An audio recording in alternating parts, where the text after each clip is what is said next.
2012년 4월 1일 밤 10시 50분 한 통의 전화가 경기도 112 상황센터에 걸려왔습니다. 모르는 아저씨에게 성폭행을 당하고 있다. 아저씨가 나간 사이 문을 잠그고 전화한다는 절박한 신고였습니다. 하지만 7분 36초간 이어진 이 통화에서 경찰은 피해자의 비명과 절규를 들으면서도 제때 구조하지 못했습니다.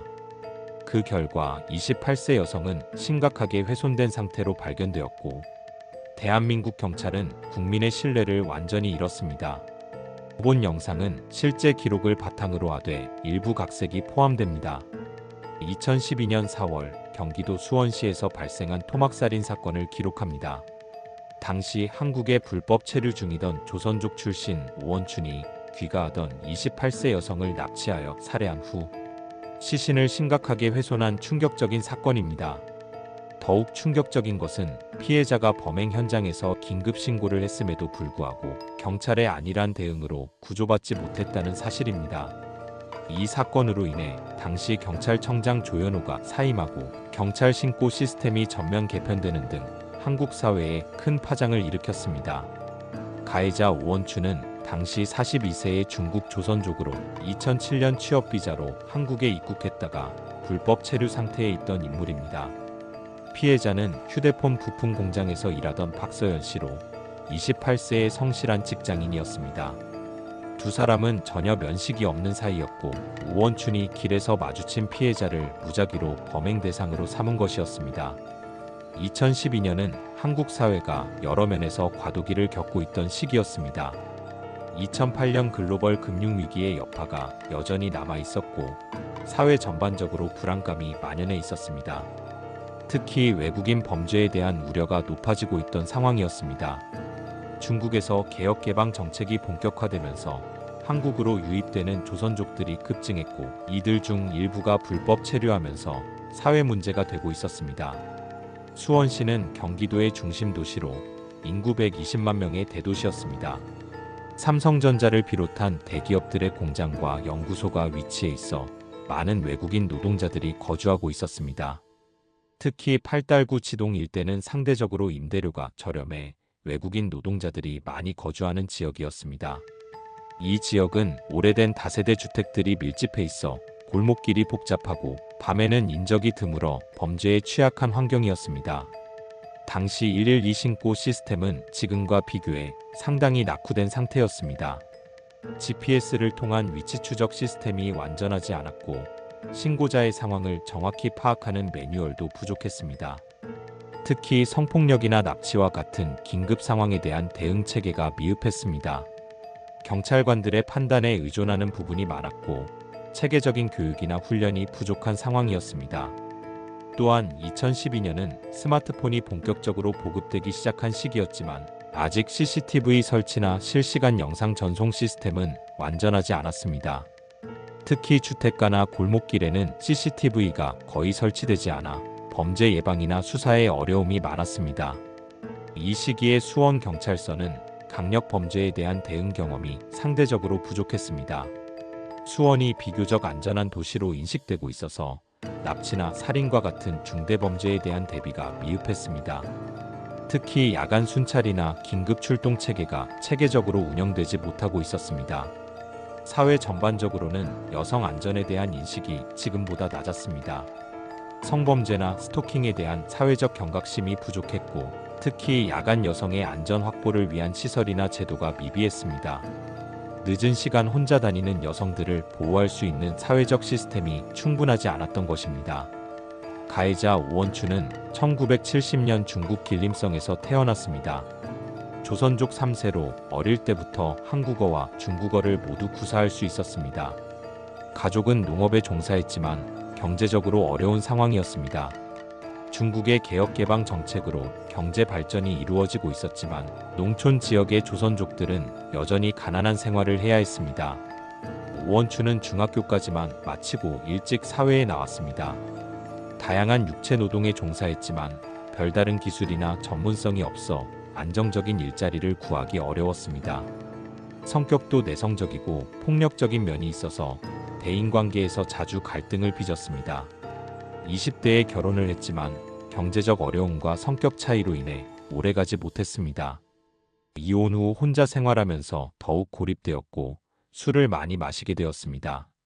알코올 의존 증상을 보였고 술에 취해 폭력을 행사하는 경우가 많았습니다. 2000년대 들어 한국의 경제 발전 소식을 듣고 한국행을 결심했습니다. 같은 조선족들이 한국에서 돈을 벌고 있다는 소식을 듣고 희망을 품었습니다. 2007년 취업 비자를 받아 한국에 입국했을 때는 새로운 삶에 대한 기대감이 있었습니다. 하지만 한국에서의 생활은 그리 순탄하지 않았습니다. 언어는 통했지만 문화적 차이와 사회적 편견으로 인해 적응에 어려움을 겪었습니다. 건설 현장이나 공장에서 일했지만 임시직이 대부분이어서 소득이 불안정했습니다. 더욱 문제가 된 것은 비자 연장에 실패하면서 불법 체류자가 되었다는 점입니다. 2010년 비자가 만료된 후 불법 체류 상태가 되었지만 중국으로 돌아갈 형편이 되지 않아 계속 한국에 머물렀습니다. 불법 체류자가 되면서 더욱 위축된 생활을 해야 했고 정식 취업도 어려워졌습니다. 오원춘은 제주도와 경상남도 등지에서 일하다가 2010년 10월부터 수원으로 이주했습니다. 수원에서도 주로 일용직 건설 노동이나 공장 일을 했습니다. 경제적으로는 항상 궁핍했고 사회적으로도 고립된 상태였습니다. 특히 여성에 대한 왜곡된 인식을 가지고 있었습니다. 한국 여성들을 대상으로 한 성적 환상을 품고 있었고 폭력적인 성향도 점점 강해졌습니다. 알코올 의존과 사회적 고립이 겹치면서 반사회적 성향이 더욱 강화되었습니다. 범행 직전인 2012년 3월까지도 일용직으로 일하면서 수원시 팔달구 지동의 다세대 주택에서 혼자 살고 있었습니다. 월세도 제때 내지 못할 정도로 경제적으로 어려운 상황이었습니다. 이런 절망적인 상황에서 극단적인 행동을 계획하게 된 것으로 보입니다. 피해자 박서연은 1984년생으로 사건 당시 28세였습니다. 충청북도의 중소도시 출신으로 성실하고 근면한 가정에서 자랐습니다. 부모님은 공무원과 교사로 경제적으로는 중산층이었고 교육을 중시하는 가정이었습니다. 박서연은 어릴 때부터 모범적인 학생이었습니다. 성적도 우수했고 친구들과의 관계도 원만했습니다. 특히 책 읽기를 좋아했고 장래 희망은 출판사에서 일하는 것이었습니다. 고등학교까지는 고향에서 다녔고 대학 진학을 위해 서울로 올라왔습니다. 대학에서는 국문학을 전공했습니다. 문학에 대한 관심이 많았고 특히 시와 소설 창작에 재능을 보였습니다. 대학 문예동아리 활동을 하면서 여러 작품을 발표하기도 했습니다. 성격은 조용하고 내성적이었지만 친한 사람들에게는 따뜻하고 배려심이 많았습니다. 졸업 후에는 출판사 취업을 희망했지만 여의치 않았습니다. IMF 이후 출판업계가 어려운 상황이었고 신입사원 채용도 크게 줄어든 상태였습니다. 몇 차례 면접을 봤지만 번번이 떨어졌고 결국 다른 분야로 눈을 돌려야 했습니다. 2010년 수원의 휴대폰 부품 제조업체에 취업했습니다. 전공과는 거리가 있었지만 안정적인 직장을 구하기 위해서였습니다. 처음에는 생산직으로 시작했지만 성실한 근무 태도를 인정받아 곧 사무직으로 전환되었습니다. 회사에서의 평가는 매우 좋았습니다. 책임감이 강하고 꼼꼼한 성격으로 동료들의 신뢰를 받았습니다. 야근이나 주말 근무도 마다하지 않았고 회사의 매출 향상에도 기여했습니다. 상사들은 박서연을 회사의 핵심 인재로 평가했습니다. 사생활도 단정했습니다. 회사와 집을 오가는 규칙적인 생활을 했고 특별한 취미나 여가 활동은 많지 않았습니다. 주로 독서나 영화 감상을 즐겼고 가끔 친구들과 만나는 정도였습니다. 가족들과의 관계도 돈독했습니다. 고향의 부모님께 정기적으로 안부를 드렸고 명절이나 휴가 때는 항상 고향을 찾았습니다. 부모님도 딸을 자랑스러워했고 곧 좋은 사람을 만나 결혼하기를 바라고 있었습니다. 박서연은 수원에서 원룸을 얻어 혼자 살고 있었습니다. 회사에서 그리 멀지 않은 곳에 위치한 깔끔한 원룸이었습니다. 생활은 검소했지만 나름대로 안정적이었습니다. 미래에 대한 계획도 세워두고 있었는데 몇 년 더 일한 후 출판사로 이직하거나 아예 창작 활동에 전념하고 싶어 했습니다. 사건 당일인 4월 1일도 평상시와 다름없는 하루였습니다. 회사에서 정상적으로 업무를 마치고 동료들과 인사를 나눈 후 퇴근했습니다. 특별한 약속이나 계획은 없었고 집에 가서 평소처럼 책을 읽거나 TV를 볼 예정이었습니다. 2012년 4월 1일 일요일 오후 10시 30분경 박서연은 늦은 야근을 마치고 집으로 향하고 있었습니다. 수원시 팔달구 지동초등학교 근처의 주택가 골목길을 걸어가던 중이었습니다. 평상시에도 자주 이용하던 길이었고 집까지는 5분 정도 더 걸어가면 되는 거리였습니다. 바로 그때 오원춘이 나타났습니다. 그는 자신의 집 앞에서 대기하고 있다가 지나가는 여성을 물색하고 있었습니다. 박서연을 발견한 오원춘은 접근하여 돈을 줄 테니 성관계를 하자고 제안했습니다. 박서연이 당황하며 거절하자 오원춘은 곧바로 폭력을 행사했습니다. 오원춘은 박서연을 밀쳐 넘어뜨린 후 억지로 자신의 집으로 끌고 들어갔습니다. 박서연은 저항했지만 남성의 힘을 당해낼 수 없었습니다. 주변에 도움을 요청했지만 늦은 시간이라 지나가는 사람이 없었습니다. CCTV에는 이 장면이 일부 포착되었지만 화질이 좋지 않아 정확한 상황을 파악하기는 어려웠습니다. 집 안으로 끌려 들어간 박서연은 오원춘에 의해 청테이프로 손발이 묶였습니다. 오원춘은 박서연에게 성폭행을 시도했지만 박서연의 강한 저항으로 실패했습니다. 이때 잠시 오원춘이 자리를 비운 틈을 타 박서연은 간신히 휴대폰을 꺼내 112에 신고 전화를 걸었습니다. 오후 10시 50분 박서연의 신고 전화가 경기도 상황센터에 접수되었습니다. 박서연은 모르는 아저씨에게 성폭행을 당하고 있다. 아저씨가 나간 사이 문을 잠그고 전화한다며 긴급 상황임을 알렸습니다. 그리고 자신의 위치를 지동초등학교 지나서 목골놀이터 가는 길쯤이라고 상세히 설명했습니다. 하지만 상황센터의 대응은 아니랬습니다. 신고를 접수한 경찰관은 지금 성폭행 당하신다고요? 자세한 위치 모르나요? 누가 그러는 건가요? 등 급박한 상황과는 관련이 없거나 피해자가 답할 수 없는 질문을 계속했습니다. 박서연의 절박함을 제대로 이해하지 못한 것입니다. 그러던 중 오원춘이 돌아왔습니다. 박서연이 전화를 하고 있는 것을 발견한 오원춘은 분노했습니다. 강제로 문을 열고 들어오는 소리가 전화기를 통해 전해졌고 곧이어 박서연의 절규가 들렸습니다. 청테이프를 찢는 소리와 함께 박서연의 비명소리가 계속 전해졌습니다. 박서연은 살려달라고 애원했습니다. 하지만 이 모든 상황이 상황센터를 통해 실시간으로 전파되고 있었음에도 불구하고 현장으로 출동한 경찰의 대응은 미흡했습니다. 경찰은 박서연이 알려준 위치 정보를 바탕으로 수색을 시작했지만 정확한 장소를 찾지 못했습니다. 늦은 시간이라는 이유로 사이렌을 울리지 않았고 불이 꺼진 집들은 탐문 수사도 이루어지지 않았습니다. 더욱 문제가 된 것은 이 상황을 단순한 부부싸움 정도로 판단한 경찰관들이 있었다는 점입니다. 신고 전화는 총 7분 36초간 지속되었습니다. 초기 1분 20초 동안은 박서연과 이 상황센터 간의 대화였고 나머지 6분여 동안은 박서연의 비명과 절규가 그대로 전해졌습니다. 경찰은 나중에 이 사실을 은폐하려 했지만 결국 전체 녹취록이 공개되면서 국민적 분노를 불러일으켰습니다. 한편 오원춘은 신고했다는 것을 안 이상 더 이상 살려둘 수 없다고 판단했습니다. 4월 2일 새벽 5시경 오원춘은 박서연을 목 졸라 살해했습니다. 그리고 증거인멸을 위해 충격적인 행동에 나섰습니다. 오원춘은 자신의 집 화장실에서 박서연의 시신을 훼손하기 시작했습니다. 미리 준비해둔 칼과 톱을 사용해 시신을 심각하게 훼손하는 범행을 저질렀습니다. 이 과정에서 그는 체계적이고 계획적인 방식으로 시신을 훼손했습니다. 단순한 증거인멸을 넘어선 행동을 보였습니다. 훼손된 시신 일부를 여러 비닐봉지에 나누어 담아 체계적으로 포장했습니다. 이런 방식으로 시신을 처리하는 데는 상당한 시간이 걸렸을 것으로 추정됩니다. 오원춘은 마치 이런 일에 익숙한 것처럼 차분하게 작업을 진행했습니다. 범행 후 오원춘은 평상시와 같이 행동하려 노력했습니다.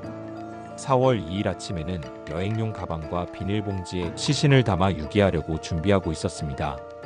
하지만 바로 그때 경찰이 들이닥쳤습니다. 수사를 담당한 것은 수원 중부경찰서 강력계였습니다. 초기에는 사건의 심각성을 제대로 파악하지 못했습니다.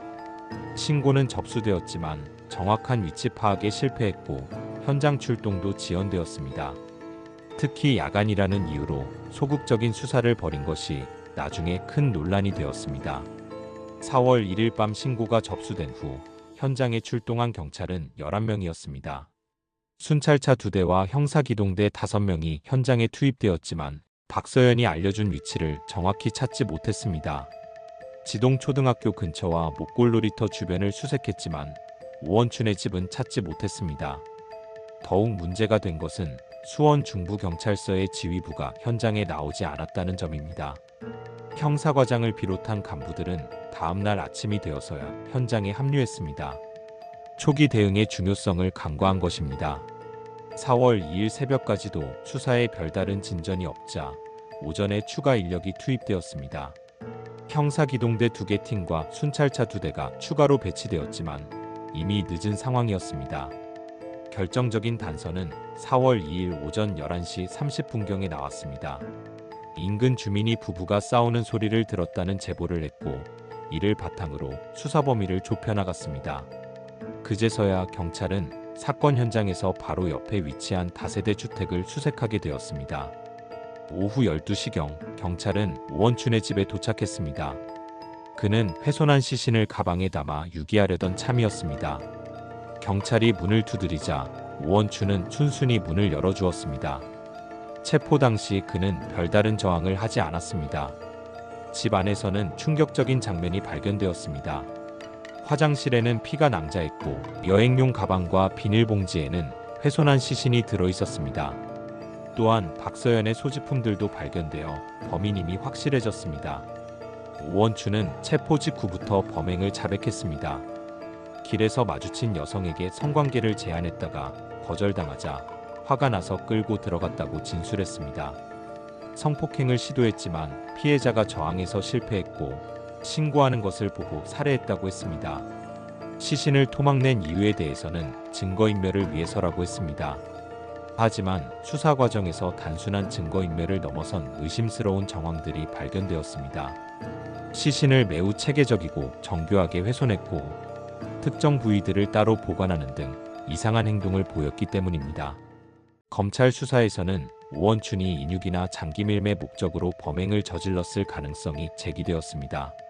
시신 훼손 방법이 일반적인 증거인멸과는 달랐고 특정 부위만 선별적으로 보관한 점 등이 근거였습니다. 하지만 오원춘은 이를 강력히 부인했습니다. 한편 이 사건이 언론에 보도되면서 경찰의 초기 대응이 큰 논란이 되었습니다.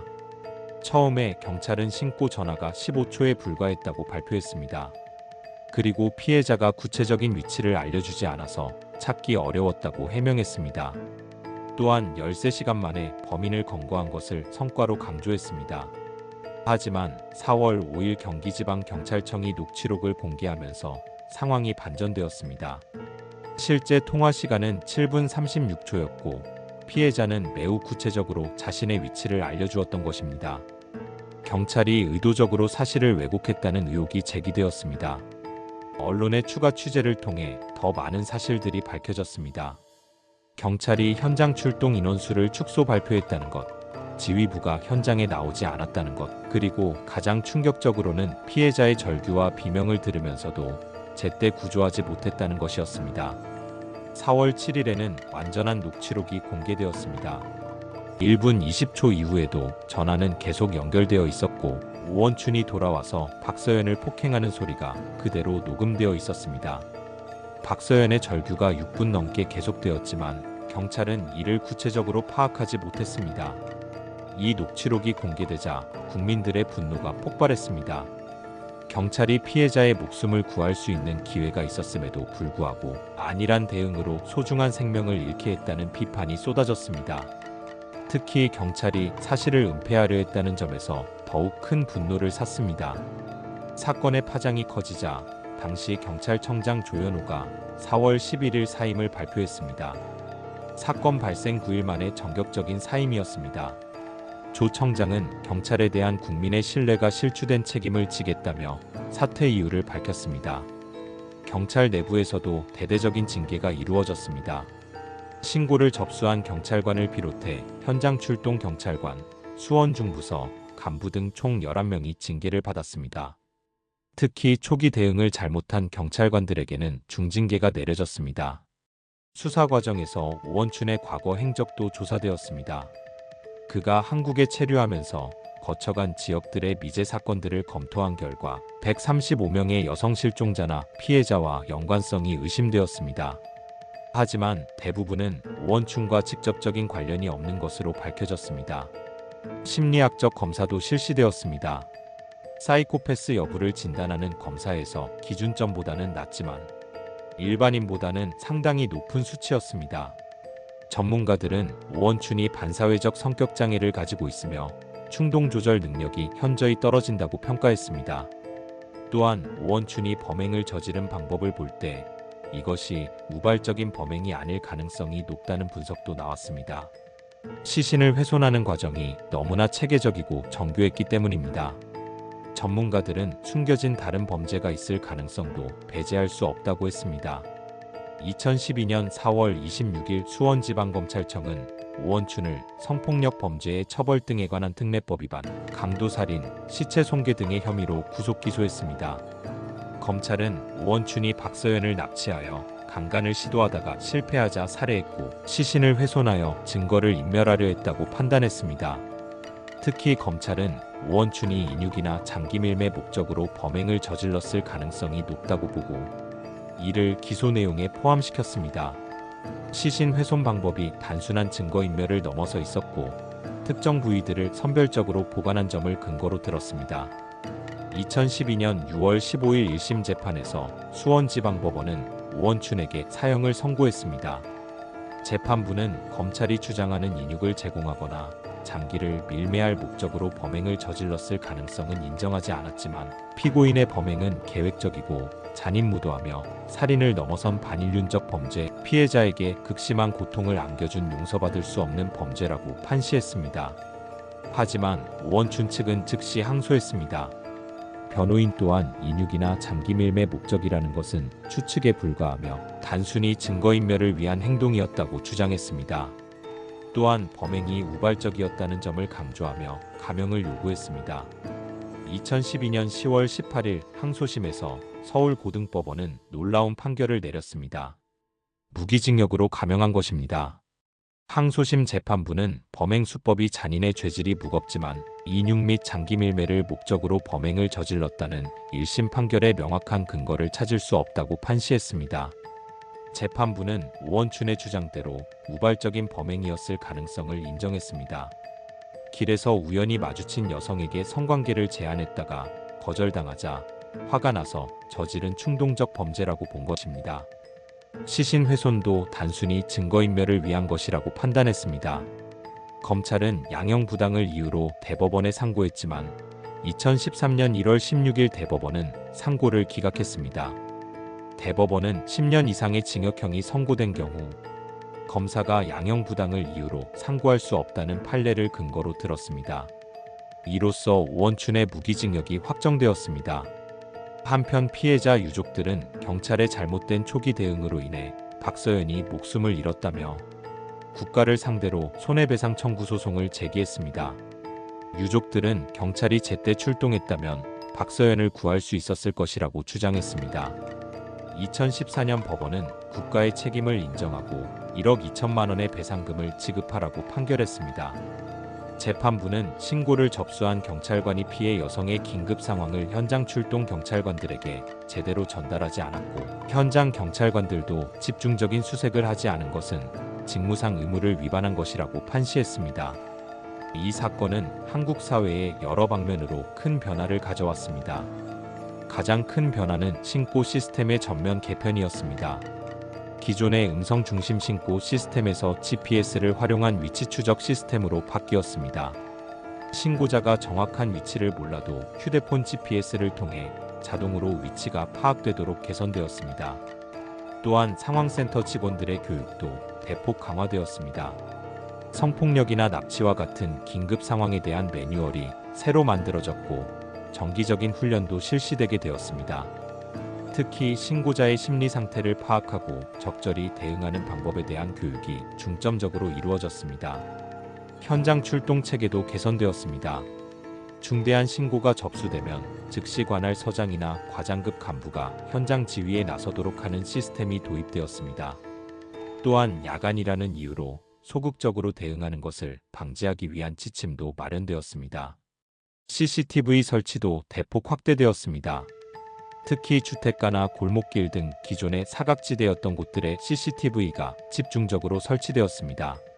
수원시만 해도 사건 이후 5년간 CCTV를 3배 이상 늘렸습니다. 여성 안전 대책도 크게 강화되었습니다. 안전기가 서비스가 도입되었고 여성 전용 주차구역이나 여성 안심 택시 등의 서비스가 확대되었습니다. 스마트폰 앱을 통한 긴급신고 시스템도 개발되어 보급되었습니다. 불법 체류 외국인에 대한 관리도 강화되었습니다. 정기적인 단속이 늘어났고 불법 체류자들이 많이 거주하는 지역에 대한 순찰도 강화되었습니다. 또한 외국인 범죄에 대한 수사 역량도 향상시키기 위한 노력이 이루어졌습니다. 하지만 이 사건은 조선족에 대한 사회적 편견도 크게 증가시켰습니다. 오원춘 한 사람의 범행 때문에 조선족 전체가 잠재적 범죄자로 여겨지는 부작용도 나타났습니다. 이는 바람직하지 않은 현상이었지만 사건의 충격이 워낙 컸기 때문에 어쩔 수 없는 측면도 있었습니다. 언론의 범죄 보도 방식에도 변화가 있었습니다. 단순히 사건의 자극적인 면만 부각시키는 것이 아니라 사회적 교훈이나 제도 개선 방안을 함께 다루는 방향으로 개선되었습니다. 또한 피해자의 인권을 보호하기 위한 보도 가이드라인도 더욱 엄격해졌습니다. 경찰 조직 내부에서도 큰 변화가 있었습니다. 이 사건을 계기로 경찰의 책임성과 투명성을 높이기 위한 다양한 제도가 도입되었습니다. 시민감시단이나 외부 평가 시스템 등을 통해 경찰의 업무를 견제하고 감시하는 체계가 강화되었습니다. 수사 기법도 발전했습니다. 특히 디지털 포렌식이나 통신 수사 기법이 크게 향상되었습니다. 또한 프로파일링 기법도 도입되어 연쇄 범죄나 강력 범죄 수사에 활용되고 있습니다. 피해자 지원 제도도 개선되었습니다.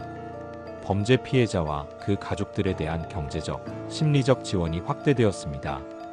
특히 강력 범죄 피해자들을 위한 전문 상담 서비스나 법률 지원 서비스가 크게 늘어났습니다. 교육 분야에서도 변화가 있었습니다. 학교에서 안전교육이 의무화되었고, 특히 여학생들을 대상으로 한 성범죄 예방 교육이 강화되었습니다. 위험 상황에서의 대처 방법이나 신고 요령 등에 대한 교육도 확대되었습니다. 이 사건은 한국의 다문화 사회 진입과 관련된 여러 문제점들을 드러냈습니다. 외국인 노동자들의 사회 적응 문제, 불법 체류자 관리 문제, 그리고 문화적 갈등 문제 등이 사회적 이슈로 부각되었습니다. 이를 해결하기 위한 다양한 정책들이 추진되었습니다. 법률 분야에서도 개선이 이루어졌습니다.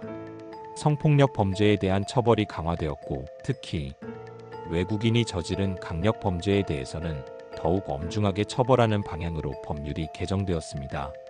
시민사회에서도 여성 안전을 위한 다양한 활동들이 활발해졌습니다. 시민단체들이 중심이 되어 안전지킴이 활동을 하거나 위험지역 순찰 활동 등을 벌였습니다. 이웃 간의 관심과 배려를 높이기 위한 캠페인들도 많이 벌어졌습니다. 기술 분야에서도 여성 안전을 위한 다양한 서비스들이 개발되었습니다. 스마트폰을 활용한 긴급신고 앱, 위치 추적 서비스, 그리고 인공지능을 활용한 위험 상황 감지 시스템 등이 개발되어 실용화되었습니다. 하지만 이런 변화들에도 불구하고 여전히 해결되지 않은 문제들도 많습니다. 여성에 대한 폭력은 여전히 심각한 사회 문제이고, 특히 데이트 폭력이나 스토킹 같은 새로운 형태의 범죄들이 늘어나고 있습니다. 외국인 범죄에 대한 과도한 불안감이나 편견도 여전히 존재합니다. 합리적이고 균형 잡힌 시각으로 이 문제를 바라보고 근본적인 해결책을 찾기 위한 노력이 계속 필요한 상황입니다. 이 사건이 우리 사회에 주는 교훈은 명확합니다. 첫째, 시민의 생명과 안전을 지키는 것이 국가와 사회의 가장 기본적인 의무라는 점입니다. 경찰의 안일한 대응으로 소중한 생명을 잃은 이 사건은 안전체계의 중요성을 다시 한번 일깨워 주었습니다. 둘째, 정확하고 투명한 정보 공개의 중요성입니다. 경찰이 사실을 은폐하려 했던 것은 국민의 신뢰를 완전히 무너뜨렸습니다. 실수나 잘못이 있을 때는 솔직하게 인정하고 개선하려는 자세가 더 중요하다는 것을 보여주었습니다. 셋째, 사회적 약자에 대한 보호의 필요성입니다. 특히 여성들이 안전하게 생활할 수 있는 환경을 만드는 것은 사회 전체의 책임입니다. 제도적 개선뿐만 아니라 사회 구성원 모두의 관심과 참여가 필요합니다. 넷째, 다문화 사회에서의 통합의 중요성입니다. 외국인 범죄를 핑계로 전체 외국인을 차별하는 것은 바람직하지 않습니다. 대신 모든 사회 구성원이 법과 질서를 지키며 조화롭게 살아갈 수 있는 방안을 모색해야 합니다. 마지막으로 기술의 발전을 안전 확보에 적극 활용해야 한다는 점입니다. GPS, CCTV, 스마트폰 등의 기술을 활용하면 범죄 예방과 수사에 큰 도움이 될 수 있습니다. 하지만 동시에 개인정보 보호와의 균형도 고려해야 합니다. 오원춘 사건은 12년이 지난 지금도 여전히 우리 사회에 많은 과제를 남기고 있습니다. 여성 안전, 외국인 범죄, 경찰의 역할, 그리고 사회 안전망 구축 등은 모두 현재 진행형인 문제들입니다. 이 사건을 통해 얻은 교훈을 바탕으로 더 안전하고 정의로운 사회를 만들어가는 것이 우리에게 주어진 숙제입니다. 같은 비극이 반복되지 않기를 바라며 이상 사건록이었습니다. 안온한 밤 되세요.